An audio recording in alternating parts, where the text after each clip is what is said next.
जोहार दोस्तों, आशा करता हूँ कि आप लोग अच्छे से पढ़ रहे होंगे। और जैसा कि टेंथ बोर्ड बहुत ही करीब आ गया है तो प्रिपरेशन अच्छे से कर रहे होंगे।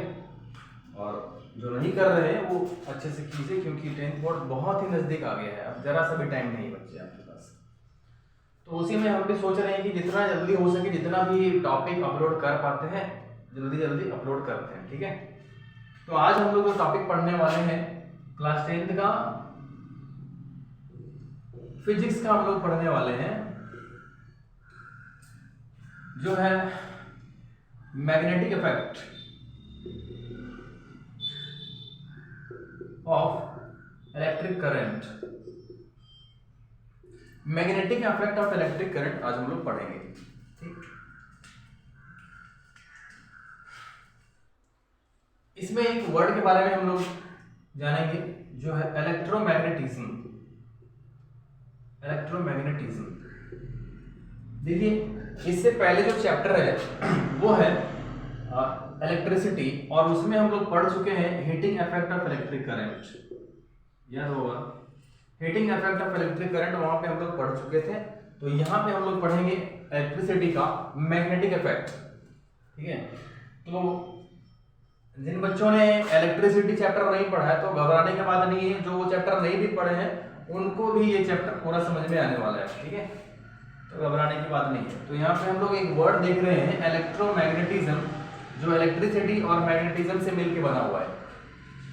दो वर्ड से मिलके बना हुआ है, यानी कि भाई इन दोनों में कुछ ना कुछ रिलेशन है। इस रिलेशन को सबसे पहले डिस्कवर करने वाले कौन थे? इलेक्ट्रिसिटी और मैग्नेटिज्म में कुछ ना कुछ रिलेशन है। इस रिलेशन को डिस्कवर करने वाले फर्स्ट पर्सन कौन थे? Oersted, Hans Christian Oersted. इन्होंने ही सबसे पहले पता लगाया था। देखिए क्या हुआ था कि जब ये लेबोरेटरी में अपना काम कर रहे थे तो इन्होंने एक्सीडेंटली अपने देखा कि एक सर्किट से जिससे करंट फ्लो कर रहा है, इसके बगल में रखा हुआ मैग्नेटिक कंपास, जस्ट बगल में ही रखा हुआ मैग्नेटिक कंपास, उसका जो निडल है इसके कंडक्टर की तरफ पॉइंट कर रहा है, मतलब डिफ्लेक्शन शो कर रहा है। और जैसे ही ये यहाँ पे स्विच ऑफ कर रहे हैं, ये जो अपना रेस्ट पोजीशन में चला जा रहा है। फिर ये रिपीट किए, फिर से स्विच दिए, फिर से देखें कि जब इसमें करंट फ्लो कर रहा है तो इस कंडक्टर के तरफ ये पॉइंट कर रहा है इसका निडल। भैया यहाँ से ये क्या, इनको इंटरेस्ट आ गया इसमें और वो खोजबीन में लग गए। तब उनको पता चला कि भैया इलेक्ट्रिसिटी और मैग्नेटिज्म में कुछ ना कुछ तो रिलेशन है, ठीक है। और फिर उन्होंने इस एक्सपेरिमेंट को अगर रिपीट किया तो फिर पाया कि अगर इस करंट के डायरेक्शन को रिवर्स कर दिया जाए, यानी कि ये कर दिया जाए, अभी करंट इधर से बहने लगेगा, तो फिर उन्होंने पाया कि इस जो कंपास का जो निडल है इस बार जो डिफ्लेक्शन शो कर रहा है वो रिवर्स डायरेक्शन में शो कर रहा है। यानी कि पहले जो डायरेक्शन मान लीजिए कि इधर कर रहा था तो अभी इधर कर रहा है। तो क्या हो रहा है, करंट का डायरेक्शन रिवर्स करने से इसका जो निडल है वो रिवर्स डायरेक्शन में डिफ्लेक्शन शो करता है। तो इतना एक्सपेरिमेंट किए थे ऑर्स्टेड भैया, और हम लोगों को बताए कि इलेक्ट्रिसिटी और मैग्नेटिज्म में भाई रिलेशन है, ठीक है। तो इनका ये बहुत ही इंपॉर्टेंट रिजल्ट दिए थे, बहुत ही इंपॉर्टेंट डिस्कवरी किए थे। आगे चल के इस पे क्या क्या हम लोग इन्वेंट किए, रेडियो, टेलीविजन और न जाने क्या क्या। थोड़ा हम लोग मैग्नेट के बारे में जानेंगे, और इसके प्रॉपर्टी के बारे में जानेंगे। देखिए कोई भी मैग्नेट हो, एक सिंपल बार मैग्नेट ही क्यों ना, कोई भी मैग्नेट हो, दुनिया में कोई भी मैग्नेट हो, उसमें दो पोल होते ही हैं, नॉर्थ और साउथ, ठीक है। दो पोल क्रिएट हो जाते हैं, ठीक है। कोई भी मैग्नेट, इसका मतलब ये हुआ कि अगर इसको बीच से तोड़ेंगे तो क्या हमको जो आधा पार्ट मिला है ये और आधा पार्ट ये जो मिला है, इसमें नॉर्थ पोल होगा, इसमें खाली साउथ पोल होगा? नहीं, ऐसा नहीं होगा। ये जो आधा आधा टूटा है इसमें भी नॉर्थ और साउथ क्रिएट हो गया होगा, ऐसे, ठीक है। तो मैग्नेट चाहे जितना भी इसको तोड़ते हुए क्यों आ जाए, जितना भी छोटा पार्ट मिलेगा उसमें भी नॉर्थ और साउथ पोल होगा ही। अब इसके प्रॉपर्टी के बारे में पढ़ेंगे और इसमें हम लोग देखेंगे मेनली दो दो दो वर्ड पढ़ेंगे यहाँ पे। एक है मैग्नेटिक फील्ड और दूसरा है मैग्नेटिक फील्ड लाइंस। तो मैग्नेटिक लाइंस ही लिख रहे हैं, ठीक है, ये भी बोलते हैं। ये दोनों चीज देखेंगे हम लोग क्या है। हाँ, जैसे ये मैग्नेट है, इसका नॉर्थ पोल है, ये साउथ पोल है ये। तो मैग्नेटिक फील्ड क्या होता है भैया कि जितने एरिया में इसका दबदबा होता है, यानी कि जितने एरिया में, मान लीजिए इस एरिया में जो भी आएगा मैग्नेटिक मटेरियल, जो उसको वो अट्रैक्ट कर सकता है, खींच सकता है अपनी ओर, तो इस एरिया को बोलते हैं हम लोग मैग्नेटिक फील्ड। हालांकि यहाँ पे 2D में दिख रहा है तो सर्कल बन गया, इसका एरिया होता है स्फेरिकल। तो जितने एरिया में, क्या बोले, मैग्नेटिक फील्ड क्या हो गया, जितने एरिया में, ये जितने वॉल्यूम बोल सके हम लोग, तो जितने फील्ड में इसका दबदबा रहता है इस चुंबक का, किसी भी चुंबक का, एक पर्टिकुलर चुंबक का, मैग्नेट का, वो उस फील्ड को हम लोग बोलते हैं, उस एरिया को हम लोग बोलते हैं मैग्नेटिक फील्ड। मतलब इसका स्ट्रेंथ जहां तक काम कर रहा है। आप लोग भी देखे होंगे, एक चुंबक है ये, तो यहां तक अगर ला रहे हैं तो ये अट्रैक्ट कर पा रहा है, लेकिन जैसे ही थोड़ा सा दूर ले जा रहे हैं, इसके फील्ड से बाहर ले जा रहे हैं, ये अट्रैक्ट नहीं कर पा रहा है, ठीक है, तो इसके रेंज में नहीं है। तो इसके रेंज को ही बोलते हैं हम लोग मैग्नेटिक फील्ड। अगला है मैग्नेटिक फील्ड लाइंस। ये क्या है?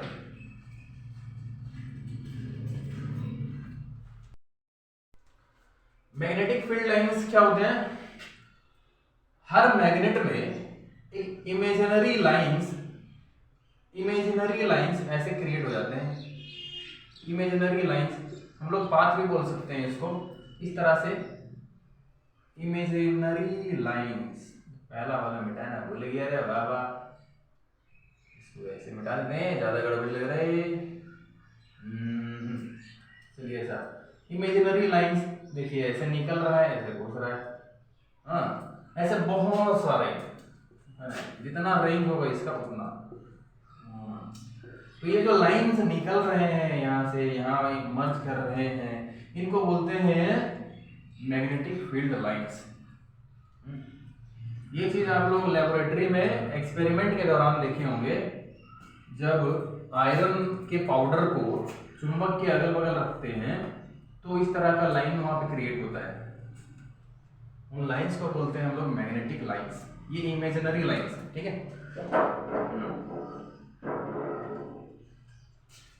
इनके कुछ प्रॉपर्टीज के बारे में जानेंगे अभी हम लोग, कैरेक्टरिस्टिक के बारे में जानेंगे, क्या है इसका मैग्नेटिक फील्ड लाइन, इसके कैरेक्टरिस्टिक के बारे में जानेंगे। तो सबसे पहला इसका जो प्रॉपर्टी है मैग्नेटिक लाइंस का, वो क्या है कि हमेशा ये नॉर्थ पोल से, मैग्नेट के नॉर्थ पोल से इमर्ज करेगा, निकलेगा और साउथ पोल में जाके मर्ज करेगा, डूब जाएगा, है ना।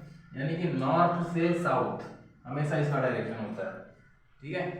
दूसरा प्रॉपर्टी क्या हो जाएगा इसका कि ये लाइंस एक दूसरे के जितने क्लोज होंगे, क्लोजनेस हर जगह सेम होगा, ठीक है, कहीं ज्यादा कहीं कम ऐसा नहीं होगा, हर जगह सेम होगा। क्या बोले, ये जो लाइंस हैं, इनका जो क्लोजनेस है, यानी कि एक दूसरे के बीच का जो क्लोजनेस है, ये जितना कम होगा, मतलब ये जितना ज्यादा क्लोज होंगे उतना ही ज्यादा इसका स्ट्रेंथ होगा, इस मैग्नेट का स्ट्रेंथ होगा। और ये जितने ज्यादा दूर पे होंगे इसका स्ट्रेंथ उतना ही कम होगा। यानी कि यहाँ पे हम क्या बोलना चाह रहे हैं कि closeness is directly proportional to strength of the magnet. Strength क्या है मालूम है ना, स्ट्रेंथ खींचने का पावर, कितने एरिया तक ही खींच सकता है, ठीक है। तो जिस मैग्नेट का स्ट्रेंथ ज्यादा होता है उसके मैग्नेटिक लाइंस ज्यादा क्लोज होते हैं, चिपके होते हैं, सटे हुए होते हैं, ठीक है। ये दूसरा प्रॉपर्टी। तीसरा प्रॉपर्टी ये बोलता है, ये जो लाइंस है, मैग्नेटिक फील्ड लाइंस है, एक दूसरे को कहीं भी कट नहीं करते हैं, हमेशा पैरेलल होते हैं। एक दूसरे को कहीं भी कट नहीं करते हैं, देखिए कहीं भी कट नहीं करते, यहाँ भी कट नहीं करते, यहाँ से निकलते हैं ऐसे, यहाँ मर्ज करते हैं, यहाँ भी कट नहीं करते, हर जगह कहीं भी कट नहीं करते हैं। अच्छा, अगर कट करेंगे इसका मतलब क्या हो जाएगा भैया, ब्लंडर हो जाएगा। क्या हो जाएगा? बहुत बड़ा गलती हो जाएगा, मतलब हो ही नहीं सकता वैसा। ये दो, इनमें से कोई भी दो लाइन अगर एक दूसरे को कट करते हैं, ऐसे कट करते हैं, तो इसका मतलब ये हो जाएगा कि इस जगह पे, इस पॉइंट पे मैग्नेटिक फील्ड का डायरेक्शन दो दो है, जो कि इम्पॉसिबल है। एक पॉइंट पे मैग्नेटिक फील्ड का सिर्फ एक ही डायरेक्शन हो सकता है। और एक बात बताने भूल गए, ये जो मैग्नेटिक फील्ड है ये एक वेक्टर क्वांटिटी है भाई, ये वेक्टर क्वांटिटी है। इसमें मैग्नीट्यूड भी होता है और डायरेक्शन भी होता है, ठीक है। तो क्या बोले कि एक दो लाइन अगर एक पॉइंट पे इंटरसेक्ट कर रहे हैं तो इसका मतलब ये हो जाएगा कि मैग्नेटिक फील्ड जो है इस पॉइंट पे दो दो डायरेक्शन शो कर रहा है, जो कि इम्पॉसिबल है। तो ऐसा होता नहीं है, ठीक है। इसीलिए कोई भी दो लाइन एक दूसरे को इंटरसेक्ट नहीं करते कभी भी, ठीक है। ये तीन प्रॉपर्टीज हो गए मैग्नेटिक फील्ड लाइंस के। आगे बढ़ते हैं। अब हम लोग देखेंगे हैंस क्रिश्चियन ऑर्स्टेड का जो एक्सपेरिमेंट था उस पर हम लोग आगे बढ़ते हैं। तो उन्होंने क्या बोला था कि एक कंडक्टर के थ्रू जब तक करंट फ्लो करता है तब तक ये कंडक्टर जो है एक मैग्नेट की तरह बिहेव करता है, यानी कि इसमें मैग्नेटिज्म आ जाता है, मैग्नेटिक प्रॉपर्टी आ जाता है इसमें, ठीक है ना। जब तक करंट दे रहे हैं तब तक, ये बात ध्यान में रखिए। तो अब यहाँ पे और क्या देखा था उन्होंने कि जब करंट का डायरेक्शन रिवर्स कर रहे हैं तो वो मैग्नेटिक कंपास का जो नीडल है वो भी रिवर्स डायरेक्शन में शो कर रहा है, ठीक है। ये दो एक्सपेरिमेंटल चीज था वो जो पाए थे। अब हम लोग यहाँ पे देखेंगे कि किसी स्ट्रेट कंडक्टर या किसी स्ट्रेट वायर के थ्रू जो करंट जाता है तो मैग्नेटिक फील्ड का डायरेक्शन किधर होता है। जैसे ये हो गया स्ट्रेट कंडक्टर,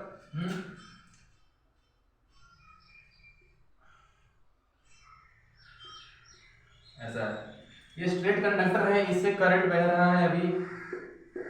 तो जो मैग्नेटिक फील्ड क्रिएट होगा इसमें, हाँ, उसका डायरेक्शन क्या होगा। तो इसके लिए हम लोग पढ़ेंगे Maxwell's right hand thumb rule, Maxwell's right hand thumb rule, या फिर इसको एक और नाम से जानते हैं मैक्सवेल्स कॉर्क स्क्रू रूल। क्या? कॉर्क स्क्रू रूल, ठीक है, या फिर राइट हैंड थंब रूल, दो नाम से जानते हैं इसको। कॉर्क स्क्रू का मतलब क्या होता है भैया? पेंचकस ऐसे ऐसे ऐसे घुमाते हैं, है ना, उसको बोलते हैं स्क्रू। स्क्रू का मतलब क्या होता है? नट भैया, ठीक है।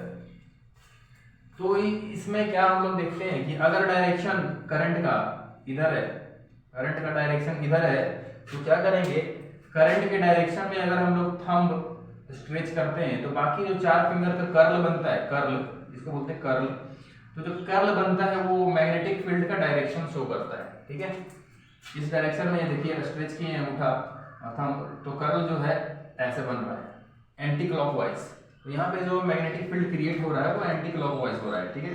अगर ये करंट का डायरेक्शन नीचे की ओर होता तो मैग्नेटिक फील्ड का डायरेक्शन ऐसे होता, क्लॉकवाइज हो जाता, ठीक है। तो इस तरह से हम लोग कॉर्क स्क्रू रूल या फिर राइट हैंड थंब रूल से जान सकते हैं कि जो मैग्नेटिक फील्ड क्रिएट हो रहा है उसका डायरेक्शन किधर है, ठीक है। आगे बढ़ते हैं।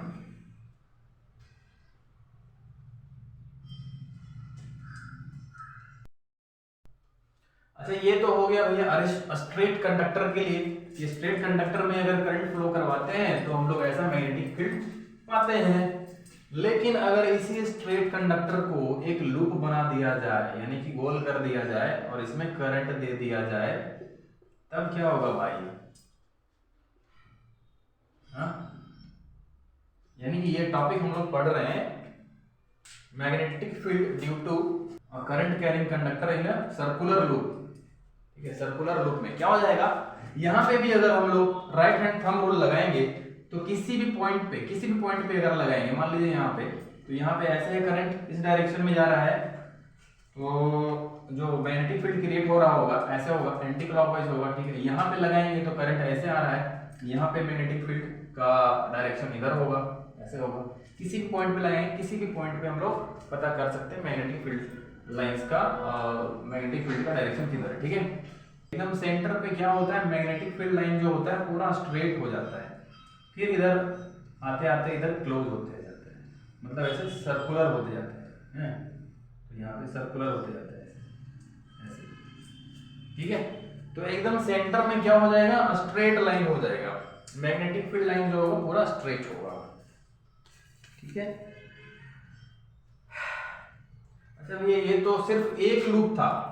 हाँ देखिए, मैग्नेटिक प्रॉपर्टी जो है यानी मैग्नेटिज्म जो है या स्ट्रेंथ बोले, ये जो कंडक्टर है अभी क्या बन गया, एक मैग्नेट बन गया, तो इसका स्ट्रेंथ जो है वो किस पे डिपेंड करता है, पहला अमाउंट ऑफ करंट यानी कि मैग्नीट्यूड ऑफ करंट, कितना करंट दे रहे हैं उसमें, करंट पे डिपेंड करेगा, और दूसरा नंबर ऑफ टर्न्स, इस पे भी डिपेंड करेगा।